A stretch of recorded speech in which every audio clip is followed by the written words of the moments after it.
My name is Jake Thompson, and I swear I never believed ghost stories, urban legends, or anything that could not be explained with a beer in hand and a sensible conversation.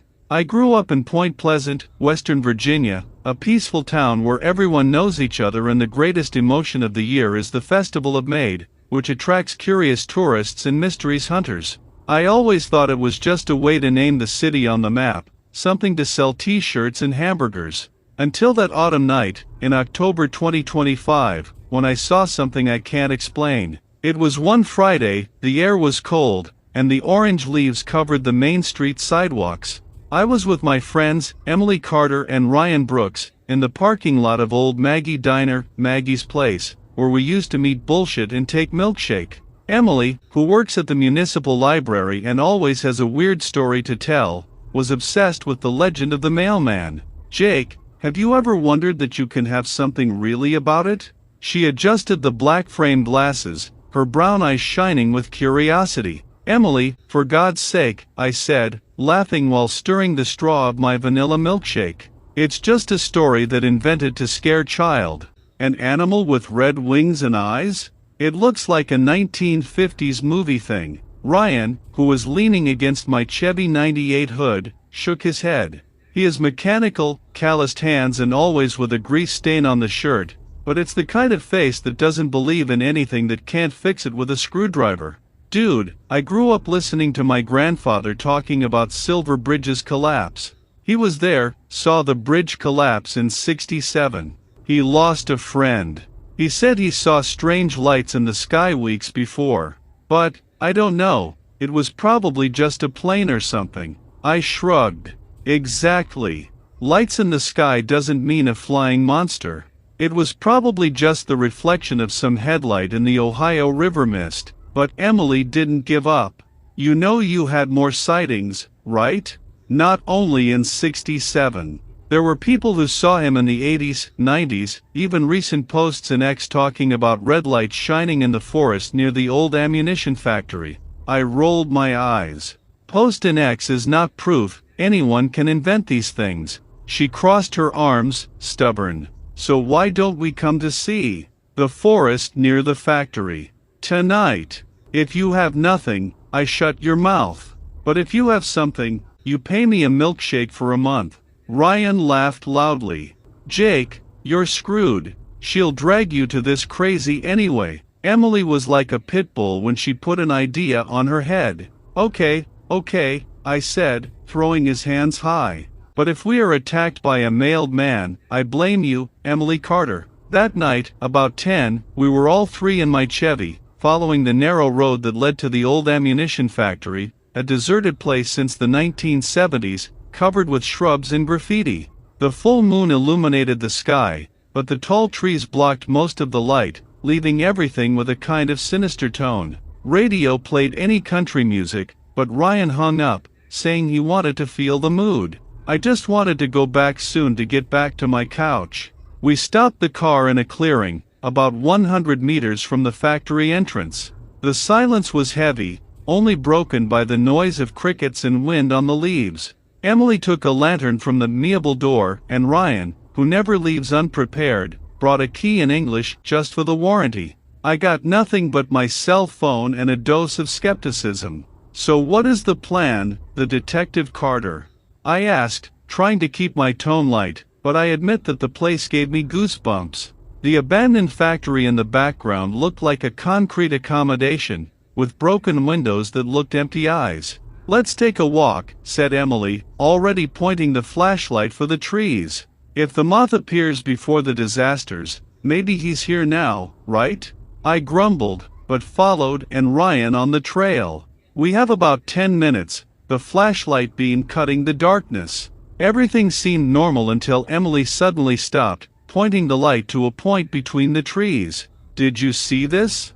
She whispered. I had not seen anything, but her tone made me freeze. See what? Lights. Red. In the background. Ryan frowned, looking in the direction he pointed out. I see nothing. It's dark, but then I saw it. Two bright points, such as embers, floating about 5 meters from the floor between the trees. They did not blink, They did not move quickly like headlights or car lanterns. Just, they were there, looking at us. My heart accelerated and felt a cold on my pimple that had nothing to do with the wind. "Jake," Ryan murmured, the English key now firm in his hand. "This is not normal." Before I could answer, the lights disappeared, as if someone had turned off a switch. But the silence that came later was worse. No crickets, no wind. Just a void that seemed to suck the air from my lungs. And then a sound. A low scream, like wings, coming from somewhere above us. Emily grabbed my arm, wide eyes. "Did you hear that?" I meant no, it was just our imagination, but my mouth was dry. "Let's go back to the car," I managed to say, my voice louder than I wanted. But before we could take a step, the red lights appeared again, closer now. And by a fraction of a second, I swear I saw something among the trees. Something big, with dark wings that seemed to swallow the moonlight. We just run. I never ran so fast in my life. The sound of our boots crushing the dried leaves echoed through the forest, mixed with heavy breathing and the heart beating in the ears. Emily was in front of me, the flashlight swinging madly in her hand, casting tortuous shadows into the trees. Ryan was just behind, cursing low as he held the English key like a real weapon. That squeaking, that sound of wings that explained nothing, still seemed to pursue us, even if the red lights were disappeared. We gathered to Chevy panting, and I knocked the door so hard that the car shook. "What was that, Jake?" Ryan shouted, throwing the English key into the back seat. He was pale, which was rare for a guy who has faced angry drivers in the workshop without flashing. "I don't know," I answered, spinning the key in the ignition. The engine snored, and I stepped on the throttle even before Emily closes the passenger door. But I won't be here to find out. Emily, still clinging to the flashlight as if she was the only thing keeping her healthy, turned on the bench, looking out the rear window. "You saw it, right? It wasn't just light. There was something there." "Emily, shut up." Ryan cut, but his voice trembled. "It was just, I don't know, a big bird. A owl, maybe." "An owl with bright red eyes?" she replied, the tone mixing fear and challenge. "You saw the wings, Ryan. Don't lie. I didn't say anything." My mind was 1,000, trying to find a logical explanation. Maybe it was a drone, some idiot playing with LED lights, or reflexes of some distant headlight. But deep down, I knew it wasn't. That thing, whatever it was, didn't seem natural. And the worst was the feeling, as if something was still watching us, even now, with the car flying down the dirt road. We lagged to the city in record time, the Maggie's Place neon shining like a security lighthouse. I parked in the same place as usual, but none of us got out of the car. We were silent, the engine still turned on, as if stopping once and for all. Something really had happened. "Okay," I said finally, turning off the car. "Let's take a deep breath and think. What did we see?" Emily leaned forward, the glasses slipping on her nose. "It was him, Jake. The marsh man. Just like the stories. The eyes, the wings. Everything hits." "Stop it," Ryan said, but now he looked more tired than convinced. "If we start believing it, it's going to turn those crazy festival, wearing butterfly fantasy and screaming about the end of the world. So explain what we saw," she insisted, turning to him. "You heard the sound. It wasn't a bird, it wasn't a drone. And that silence?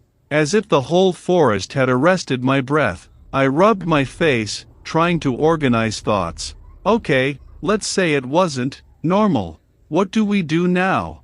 Tell someone? Go to the police, say you saw a flying monster?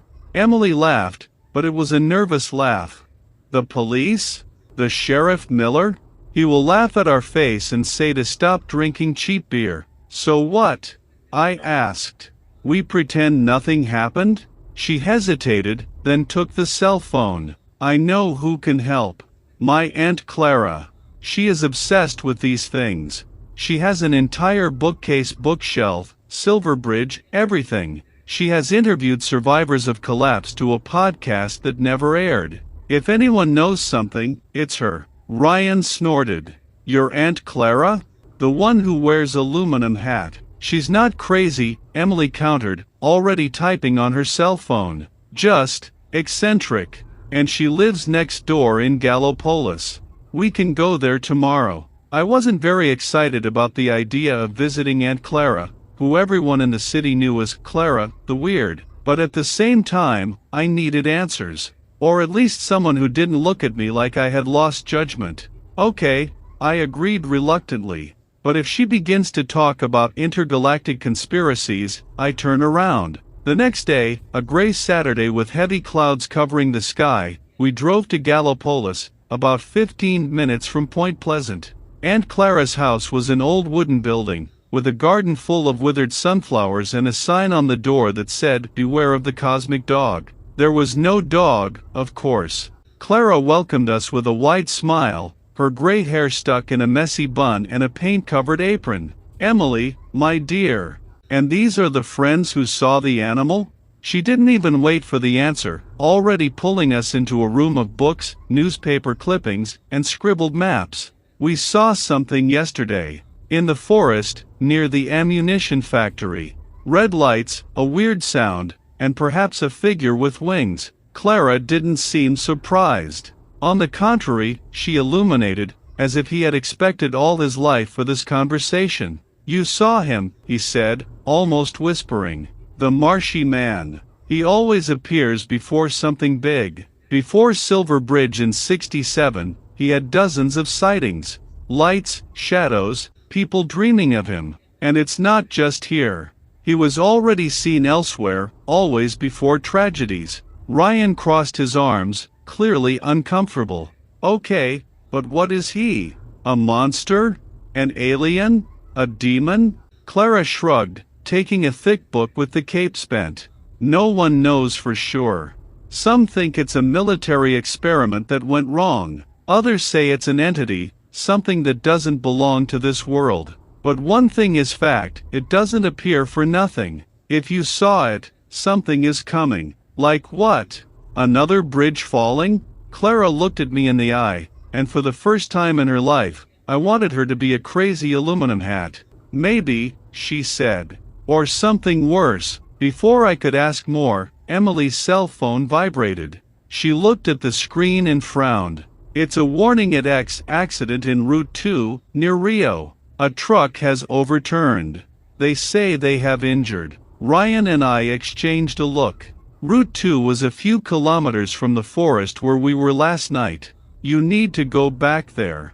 Tonight. If he appeared to you, it's because you were chosen. The maid is not just a warning. He chooses who sees." I wanted to laugh, say it was crazy, but the weight on my stomach said something else. And deep down, I knew we were going back. Not for courage, but because, after what we saw, ignoring that was no longer an option. I hesitated before returning to that damn forest, but the truth is that something inside me, perhaps fear, perhaps unhealthy curiosity, dragged me back. It was as if the mailed man had left a hook in my head, and I couldn't get rid of it. Emily, Ryan and I were on my Chevy again, that same night of Saturday, June 27, 2025, with the sky now completely covered, without moon, without stars. Only darkness and the weight of Aunt Clara's words echoing, "He chooses who sees." No one spoke a lot on the way. Emily was holding the flashlight so hard that her fingers were white. Ryan, in the back seat, played with the English key, but this time he also brought a flashlight and a hunting knife he took from his father. I just had my cell phone and a feeling that we were making the biggest mistake of our lives. But stopping was no longer an option. The accident in Route 2, which left 2 serious injuries, was in our heads. What if Clara was right? What if something worse was coming? We parked in the same clearing near the old ammunition factory. The air was heavier than the night before, with a strange smell like burnt metal. I turned off the engine, and the silence of the forest swallowed us. No crickets, no wind, just the sound of our breaths. "Plan?" Ryan asked, his voice low, as if he was afraid of being heard. Emily took a deep breath. "We come in, look for any sign of him. If it's the mailed man, he may be trying to warn us of something. We need to understand what. Or we might just turn around and pretend that none of this happened, I murmured, but we were already getting out of the car. Each step seemed heavier, as if the floor was pulling us. The forest looked alive, but not in a good way. It was like she was waiting, watching. We reached an area where the trees were more sparse, near a stream that was running next to the abandoned factory. That's when we felt it, a cold that didn't explain, as if the air had been sucked. "Jake, look," Emily whispered, pointing the flashlight across the stream. The red lights. They didn't blink, they didn't train. They only shone, fixed, about 10 meters away, floating in the air. But this time, there was more. One way. It was tall, taller than any man, with contours that made no sense. Wings, not like those of a bird, but as dark membranes, bent against the body. And the eyes, those red eyes seemed to burn through us, as if seeing everything we were, everything we feared. I wanted to run, but my feet didn't obey. Ryan dropped the English key, the metal hitting the stone with a sound that echoed too loudly. Emily, with the flashlight trembling in her hand, stepped ahead. "Who are you?" she shouted, the voice cracking. "What do you want?" Chiato came again, louder, closer. It was like wings hitting, but also like a whisper, something that seemed to form words that I couldn't understand.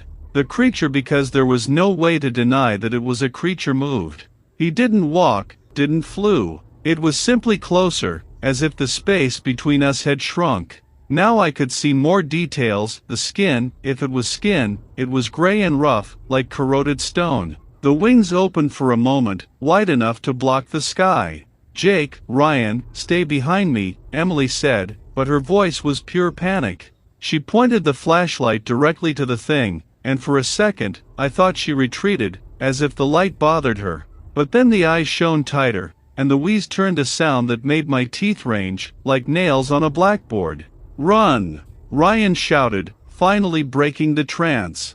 He grabbed me by the arm, and I pulled Emily, who almost dropped the flashlight. We ran, stumbling into roots, the branches scratching our faces. The sound of the wings followed us, not fast but constant, as if the creature did not have to hurry. As if I knew I could reach us when I wanted to. We climbed the car, and I never opened a door so fast. The engine called with a roar, and I stepped on the accelerator, the Chevy skidding on the earth. In the rearview mirror, I swear I saw those red eyes staring at us, floating in the darkness, until we turned the curve and the forest disappeared in sight. When we parked at Main Street, Emily was crying low, and Ryan trembled so much that the knife fell from the holster to the belt.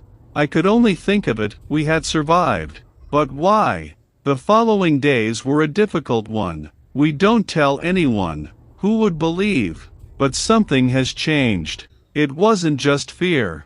It was as if the wireman had left something in us, a shadow that did not explain. Emily lost her job at the library a week later, when they began to say she was too distracted. Ryan crashed the workshop car, a stupid mistake that cost him the respect of the boss and a break in the bank account. And me? My mother, who was well so far, was hospitalized with an infection that doctors could not explain. Everything in our lives seemed to crumble, as if bad luck had stuck to us. Sometimes at night, I wake up with the sound of that sin in the head. I look out the window, half waiting to see those red eyes in the darkness. Emily swears she dreams of the creature, that she whispers about the next. Ryan no longer talks about it, but I saw him burning the shirt he used that night, as if that could erase what we saw. Point Pleasant follows his life. The men's festival is coming, and the tourists will fill the city, taking pictures with the statue of Silver Wings. But the three of us know the truth. He is not just a legend. He is real. And somehow he marked us. I don't know what is coming, but I feel deep in my chest that the Merlap has not ended with us. Maybe never end. Guys, that was our story of the Mothman, full of mystery and chills straight from Point Pleasant. I hope you enjoyed diving into this urban legend with me. If you liked the video, don't forget to leave that naughty like, subscribe to the channel so you don't miss the next stories, and share it with friends who love a good thriller. Until next time, and watch out for the red eyes in the dark.